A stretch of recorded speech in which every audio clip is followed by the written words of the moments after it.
So September is a good month to invest. What stocks should people be looking at, or what stocks are you looking at to invest in September?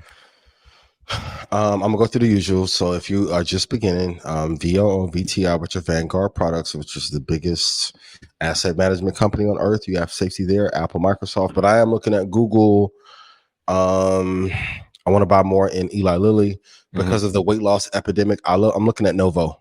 It was one of my favorites in 2020, but I've been telling Stock Club like Novo is one of the greatest like pharma companies to look at right now. Eli Lilly and Merck as well in that space. So also when the economy gets tight and all the fringe sectors are not doing as well, tech and pharma are usually the ones to go to. So if I had to make a portfolio from scratch, I would probably do Tesla as my dark horse for an accelerator. I would do Novo, Eli Lilly, Apple, Microsoft, Johnson & Johnson, and probably Costco in a recession for safety. Trading has considerable risk. Please consult your advisor. If you're capable of raising someone's assets under management, 4 to 7 billion, please put yes in chat. I'm gonna put yes for me. So Ackman, I need you on the line. Who else? Tepper, Kathy, Novogratz. We're gonna run this thing up for Diddy too. Oh, I can't wait for that. Diddy, when we turn this 1 million to 4 million, I need to be on the video. Shout out to Diddy. I was talking to him. How about now? He's like, yo, did we make money on the investment yet? I said, yo, we ain't get it yet. We ain't get the money yet. He's like, I gotta get to you right now. You need to log in. Yeah. What's the login? It's like, let's do it. Let's do it. Listen, we can do like a portion long-term, portion option, portion futures, media, the real estate. Boy. Yeah. I'm gonna have my joints in tomorrow. Yeah. Let's go. Yeah. Can't wait. Let's go. All right. So can I ask you a question real quick? Time back to InvestUs. Who was your favorite interview? And then like what was the biggest thing that you're going to implement from what you learned from them?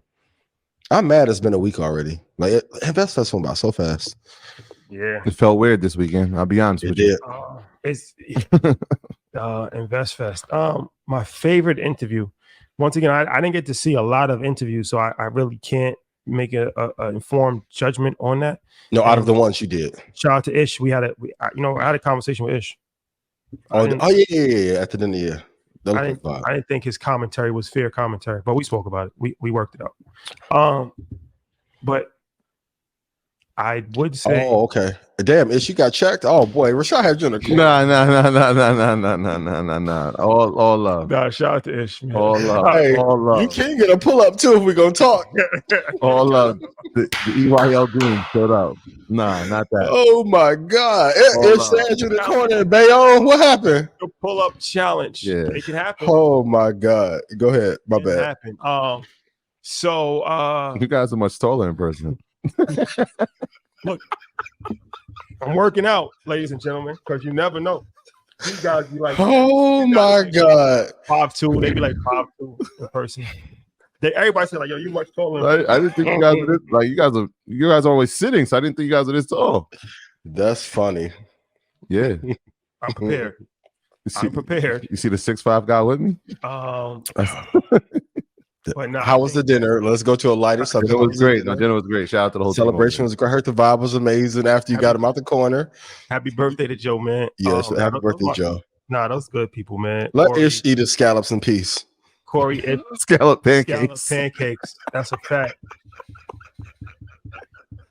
Shout out to Ish. Shout out to Ish, man. Good dude. But destroy the curry goat patties. Once again, I think Rich Paul was a standout. I think Rich Paul was definitely. He gave a standout performance. I thought Diddy was extremely insightful and vulnerable in his conversations for sure. And I thought Robert Smith did a great job of navigating the conversation because Steve Harvey. He pivoted well. Yeah, he was, Steve Harvey was a different type of interviewer than let's say we would have been. But he was the same. Like it wasn't like he was like thrown off by jokes or like he was like, still the same person. So he was laser focused on what he wanted to say. He was asked questions that I know for a fact he wasn't prepared for. Yeah. Like they were just and he answered the questions. Like, it wasn't like he had all of the questions pre. And so yeah, I think, yeah, those are some of the people that stand out to me. But like I said, Rich Paul definitely was a person that I think that, I really enjoyed his conversation a lot. Like, even when he was talking about he was calling teams to not draft his client, like, yo, don't draft him. Like, he pushed his client back in the draft because he felt that the Bucks was a better team for his client at the 26th pick, as opposed to other teams at the 20th pick, where he would have made more money if he would have got drafted higher. But he was like, it's not a good situation for you to be in. So he's actually calling teams like, yo, don't draft him, please.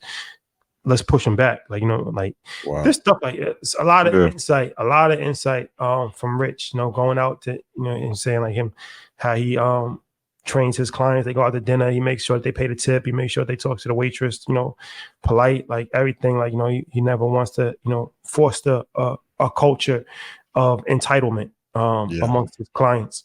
He's dropping a lot of information. So yeah, Rich, definitely. Yeah, I think it's always interesting, man. We've had conversations with a lot of these people that were on stage. Rich definitely stands out. You have conversations in private, and you're like, I wonder if they'll talk as candidly like that in public. Yeah. And to see him go on stage and talk as candidly as he does in private, I was like, this is a moment. Diddy, of course, Humble. Another one. Yeah, Humble went crazy. Another one. It was just like another one of those things. Like, we've had plenty of conversations, and Humble's one of the funniest guys that you ever going to meet, but one of the most passionate about our community and our culture and about what we need to do going forward. And so to hear him speak candidly and have his client on stage with him, I don't think people like really understood the magnitude. Yeah. Like, Lonzo is represented by him in the team. Shout out to Tony.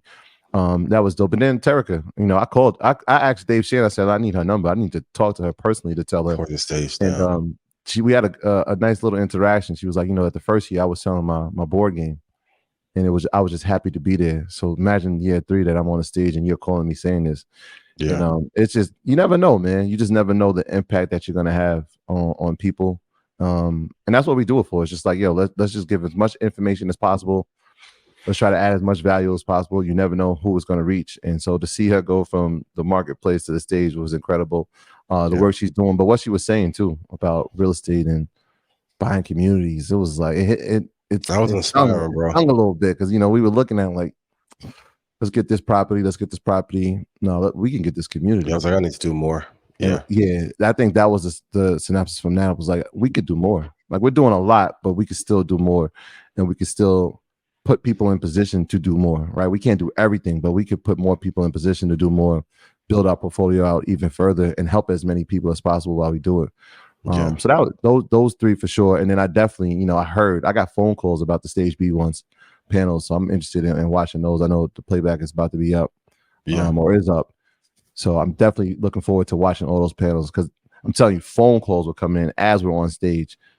This panel went crazy. It's a madhouse over here. Like, we can't leave the stage. People are waiting for us at the bottom of the stage. So I'm looking forward to watching that. That's part of it. Like, when you're putting this together, I think people forget. Yes, y'all see me and Shotty running around crazy. Yes, it takes a lot to put this on. Yes, we still have to be on stage and perform.